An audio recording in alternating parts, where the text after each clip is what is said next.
Qué difícil es ejercer la disciplina. Y cuando preparaba el mensaje, como que pensaba cómo fue evolucionando. Y en los colegios, ¿a alguno le tocó que el maestro le pegue o no? ¿O eso era mucho antes de ustedes?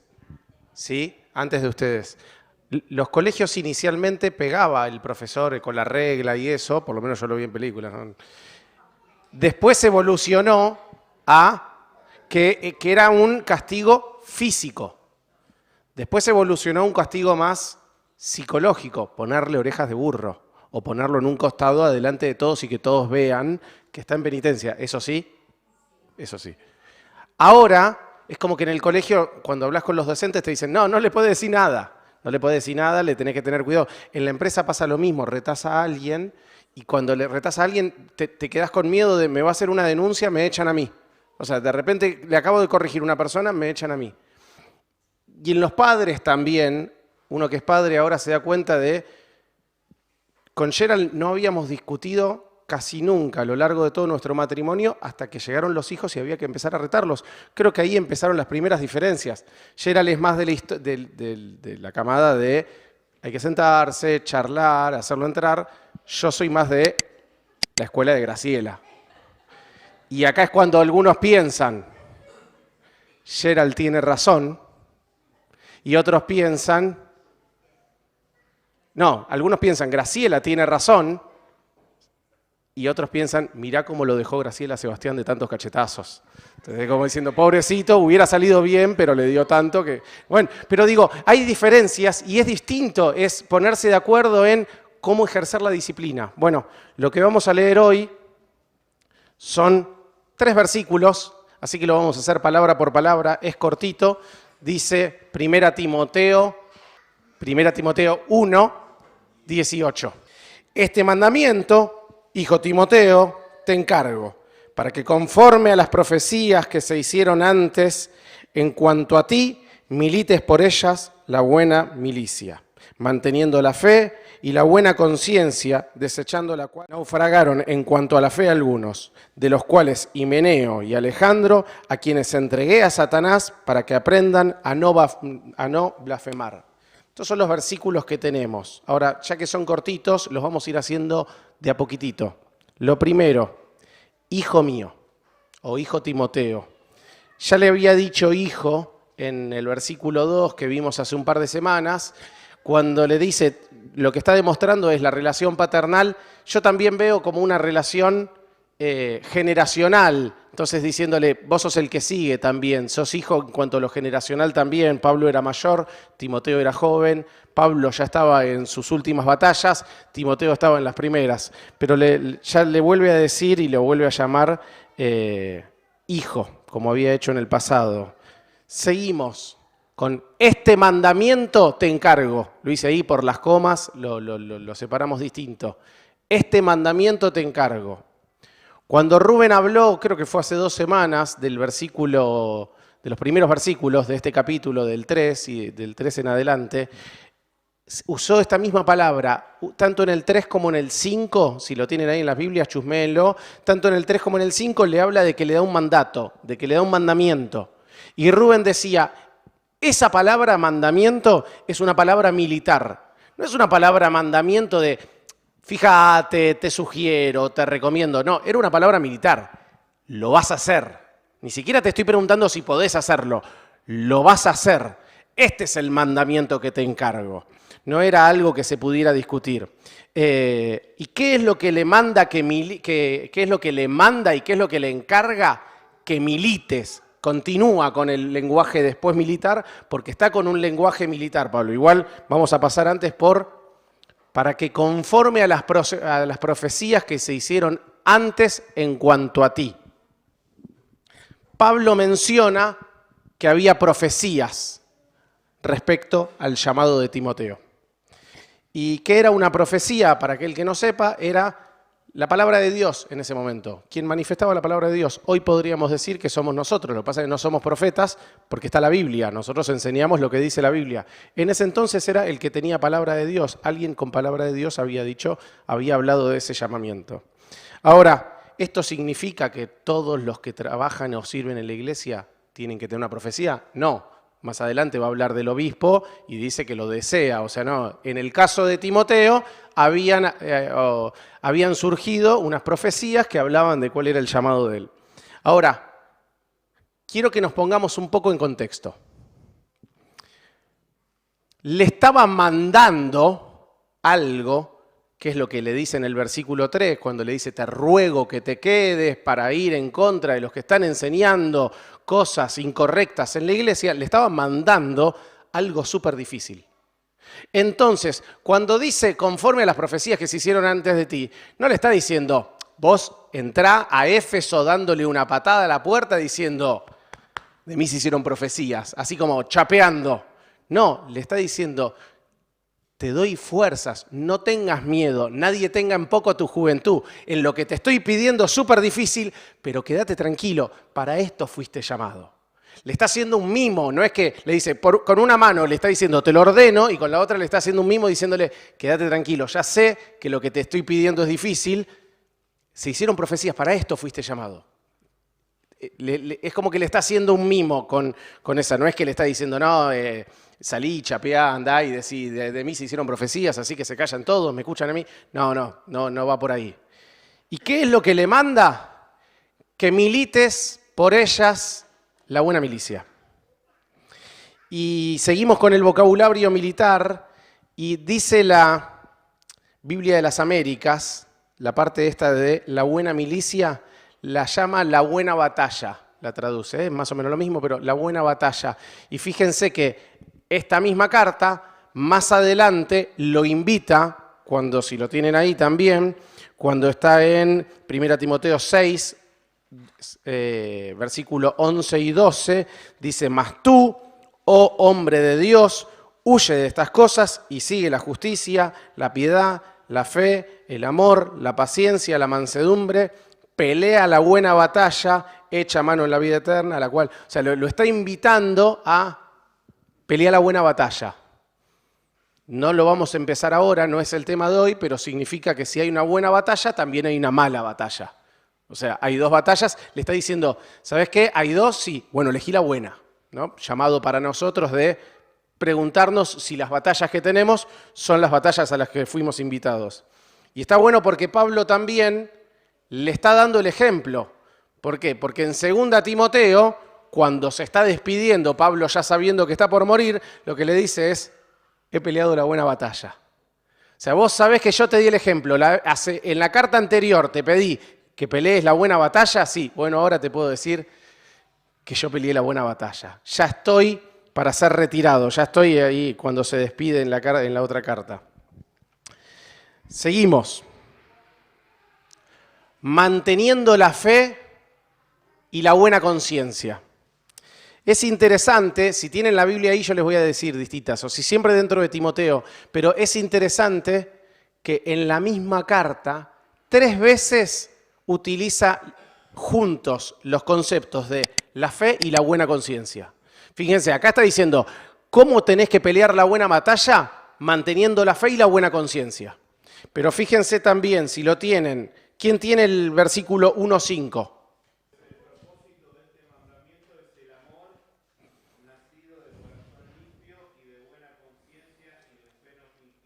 Buena conciencia y fe no fingida, los conceptos juntos. ¿Quién tiene 3.9? Que guarden el misterio de la fe con limpia conciencia. De vuelta, fe y conciencia de la mano. Indirectamente le está diciendo, le está exigiendo, no sugiriendo porque viene del mandato, le está exigiendo ser santo ya que es imposible tener buena conciencia donde hay pecado. Entonces le está diciendo, tenés que ser santo porque tenés que tener tenés que tener bien la conciencia para explicar la buena doctrina. Entonces le está invitando a decirle, tenés que mantener la buena fe, la buena doctrina y al mismo tiempo tenés que tener bien la conciencia, tenés que saber que no estás haciendo nada malo.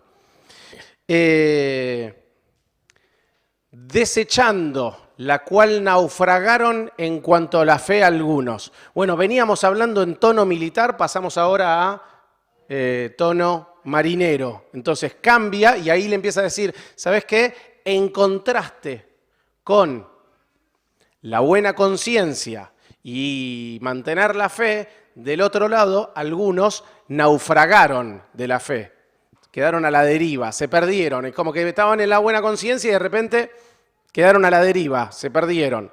Entonces le dice, ojo, porque algunos se perdieron. De los cuales Himeneo y Alejandro. No lo vamos a leer ahora.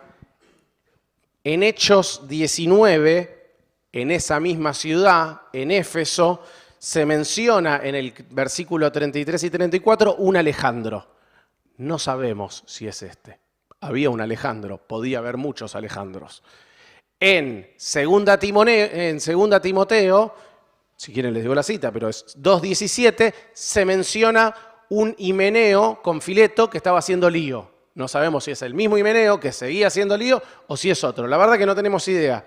Lo que sí sabemos es que estas personas, Pablo en particular las señala porque sabía que eran parte de los que estaban armando el conflicto que había en la iglesia de Éfeso, para la cual en el versículo 3 le rogó que se quede a resolver. Entonces le está diciendo, estos, Himeneo, Alejandro, son parte de los que naufragaron en la fe. Son parte de los que se perdieron y quedaron a la deriva.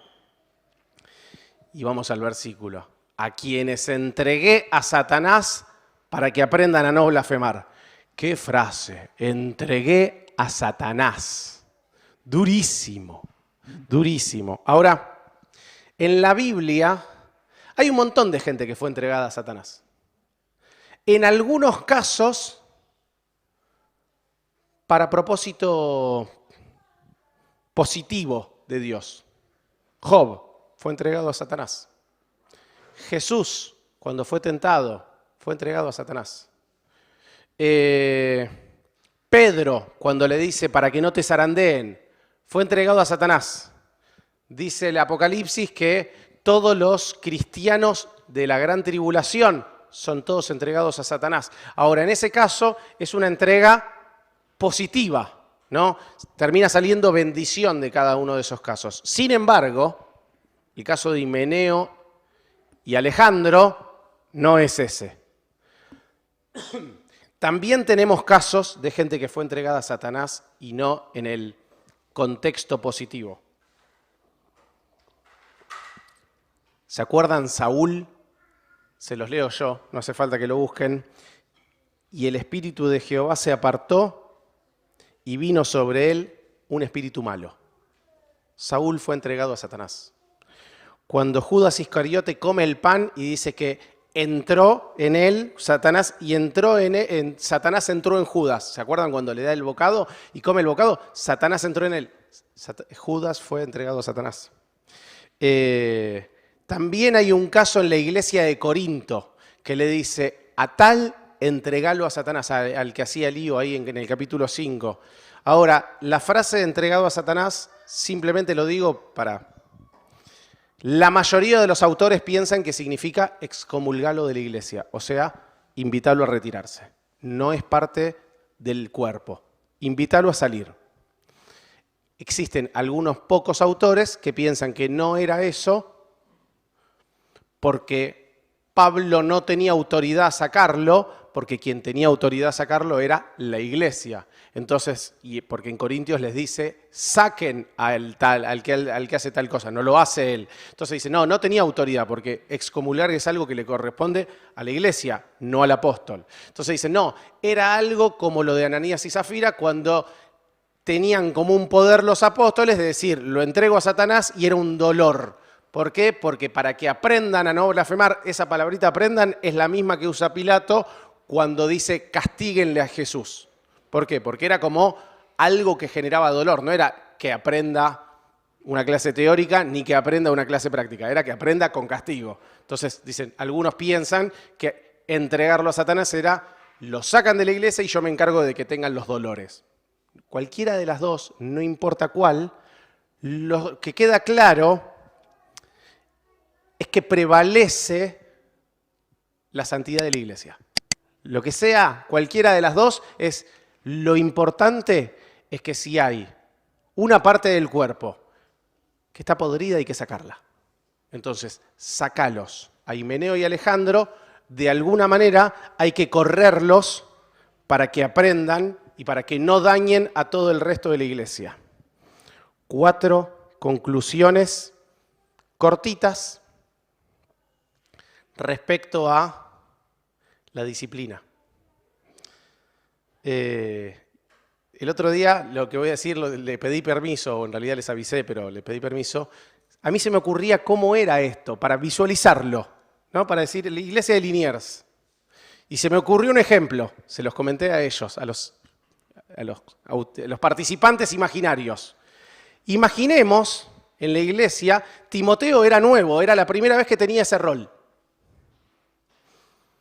Y en la iglesia la semana pasada nombraron 2 ancianos. Vamos a elegir uno al azar, al más joven de los 2 o al joven de los 2. Nadie le diría a Adrián, nadie tenga en poco tu juventud. Vos sí. Bueno, entonces digo, Damián, imaginemos que es el más joven de los 2. Imaginemos Orlando, Adrián y Elías. Imaginen, por un lado, a Dami. Por otro lado, Omar, una persona que tiene participación en el micrófono. A los 2 les pedí autorización, les comenté y nos reímos de esto. Entonces, imaginemos que Omar empieza a enseñar algo que no es de la Biblia. Y empieza a haber disputas en la iglesia, empieza a haber conflicto en la iglesia por lo que Omar está generando.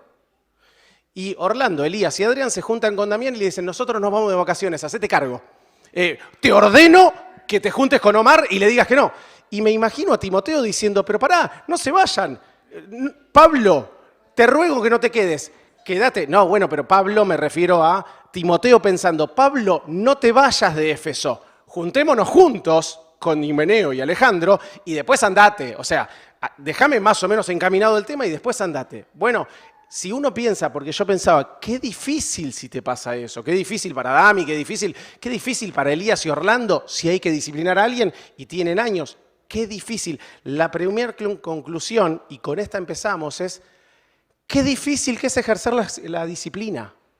Qué difícil tener que disciplinar a alguien, qué difícil a los hijos, qué difícil a los que trabajan con uno, qué difícil en el colegio, qué difícil en la iglesia, qué difícil que es ejercer la disciplina, qué difícil lo que le estaba pidiendo Pablo a Timoteo. Timoteo era joven, estaba en su primera experiencia en una iglesia. Timoteo tenía que ejercer esa disciplina, ni siquiera era de esa ciudad, estaba de visita. Qué difícil lo que le estaba pidiendo. De ahí el concepto de la profecía, lo que les decía.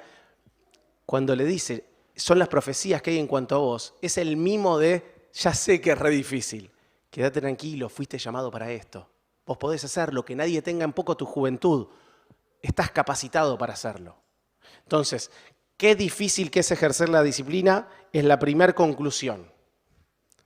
La segunda conclusión es, qué difícil que es ejercer bien la disciplina.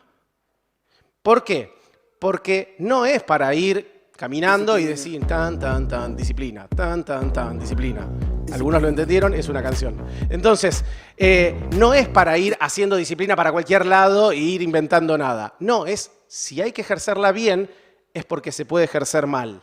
Y ya que hablamos de disciplina, no quería dejar de leer Mateo 18, 15.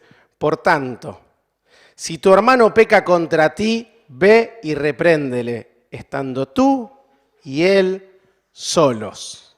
Si te oyere, has ganado a tu hermano. Mas si no te oyere, toma aún contigo a 1 o 2, para que en boca de 2 o 3 testigos conste toda la palabra. Si no los oyere a ellos, dilo a la iglesia. Si no oyere a la iglesia, tenle por gentil y publicano. La conclusión es, qué difícil ejercer bien la disciplina y en contraposición, qué fácil que es hacerlo mal. ¿Por qué? Porque ese es el método para hacerlo bien. No primero ir a la iglesia hablando mal del hermano, ni hablé con el hermano, no me dio bolilla, pero tengo otro método, lo pongo en redes sociales. ¿Vieron lo que dijo tal acerca de tal otro? Qué fácil que es hacerlo mal. Y qué difícil que es hacerlo bien. Entonces, no solo hay que hacerlo, sino que hay que hacerlo bien, con cuidado.